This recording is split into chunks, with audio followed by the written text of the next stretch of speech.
So in preparing some of my recent videos, I was reading back through the church history written by Joseph Smith.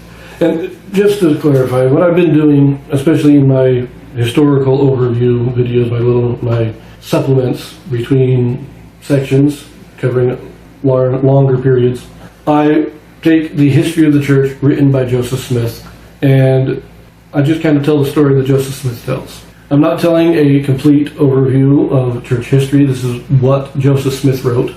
So most of the time, details that are not included by Joseph Smith, I do not include. Sometimes I know there are major events that Joseph Smith just kind of glosses over, and so I do bring them up. But for the most part, I'm just following the history of the church written by Joseph Smith.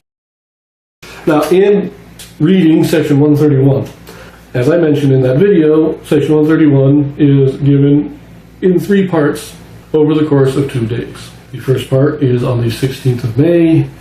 The first part was spoken to William Clayton just before they all retired for the evening.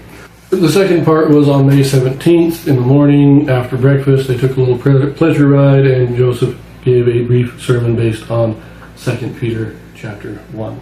In the afternoon, continuing their pleasure ride, the third portion was in response to a Methodist preacher. Now, the Methodist preacher was preaching his sermon. When it was finished, Joseph Smith offered some corrections. I said in my video that the wording did not make it clear on whether or not Joseph Smith had offered these corrections only to his friends or to the preacher himself. Did he stand up and just correct the Methodist preacher? And I said it was unlikely that he did that. It didn't seem to be in character for Joseph Smith. I was wrong.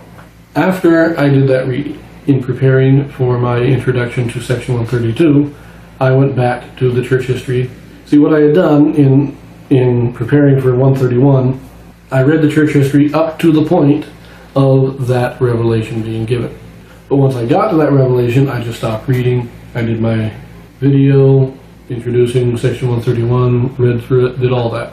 Then I went back afterwards and I read what Joseph Smith wrote after. Completely contradicted half of what I said. Not everything, but I was wrong. So I do want to read this. And there's actually all 3 sections of section 131. It's in these 3 sections. Each one, we actually have more in the church history than what is canonized in the Doctrine and Covenants. Why this is, I don't know, but we do. What we have here, this is Joseph Smith. He's just listened to the Methodist preacher, and then he says here, it says in the church history, in the evening went to hear a Methodist preacher lecture. After he got through, offered some corrections as follows. And this is where we get this last portion of section 131. It states first, the 7th verse and 2nd chapter of Genesis ought to read, God breathed into Adam his spirit, meaning Adam's spirit, or breath of life. But when the word rock applies to Eve, it should be translated lives. Very interesting. But then we get to what has been canonized. Speaking of eternal duration of matter, I said, there is no such thing as immaterial matter. All spirit is matter, but is more fine or pure, and can only be discerned by pure eyes. We cannot see it, but when our bodies are purified, we shall see that it is all matter. Joseph Smith then writes, the priest seemed pleased with the correction and stated his intention to visit Nauvoo. So Joseph Smith did, in fact, stand up and offer these corrections publicly. The Methodist preacher gave his lecture, and then Joseph Smith, and I don't think Joseph Smith stood up and said, oh, well, you're wrong, and this is the... He stood up and said, let me offer you another opinion. Let me tell you how I see this. Let me tell you what this really should be. And he offers these corrections. Now, I also mentioned in my historical introduction to section 132 that Joseph Smith allowed an Episcopal priest to come and preach to the people in Nauvoo. Joseph Smith was very open to everybody preaching, and he offered his corrections when he thought correction was needed. But if a Methodist preacher stood up and preached and Joseph Smith thought what he said was accurate, he did not feel the need to correct him.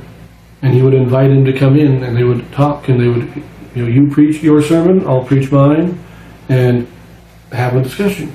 I think Joseph Smith's approach to the whole thing is just wonderful. And I think we need more of this in the modern day.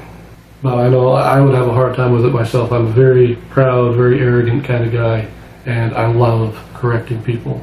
Sometimes I correct people, just not now. I've even found myself wanting to correct the prophets now and then, not on doctrine, but just on insignificant things. You know, maybe they misquoted a movie, and I know they misquoted the movie, and I just like, in my mind, it's like, no, you got that wrong. I have to watch myself, and so I wouldn't be as good at this as Joseph Smith was. Sometimes I wish I could be, and I do pray for the patience to be better at it, but it would be so much better if everybody was willing to engage like this. But I'm going to leave that here, and this is just a little extra tossed out there because I thought it was very interesting.